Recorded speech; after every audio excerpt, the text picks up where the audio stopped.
Well, good morning, Stay Well family. It's Mark Webster, Stay Well man. And this morning, going to make a little bit of a different post this morning. I want to encourage everybody during this time where there's a lot of emotion, a lot of stress.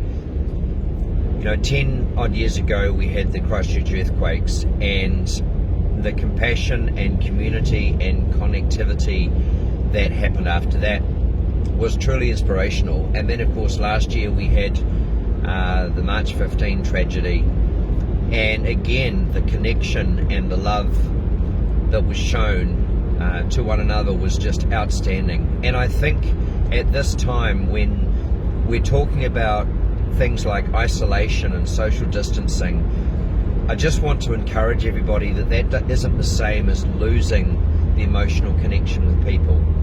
Have you checked on your neighbours recently? Have you just touched base with them, and maybe you don't see them, maybe you want to leave a little note on their door?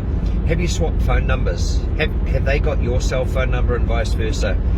Have you just checked in and said, hey, how are you going? What's happening in your world?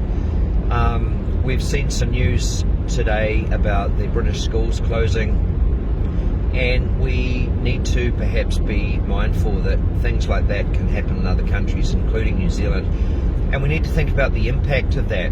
Are you going to wait until that happens, or are you actually going to start asking some questions about how could I manage that? Because especially if your child is under 14, the consequences of that are massive, and I'm not sure you would necessarily want a stranger looking after your children. And then of course, do you really want the grandparents, because they're the ones that are most worried about what's going on? So just my post today is just about making sure that even though you want to be perhaps thinking about social distancing and so on, don't make that the same as a loss of connection. We're social animals, we require that affection. And whilst there's restraints on how we can do that physically, with not wanting to do handshakes and hugs, that doesn't mean you can't give emotional hugs. Make phone calls.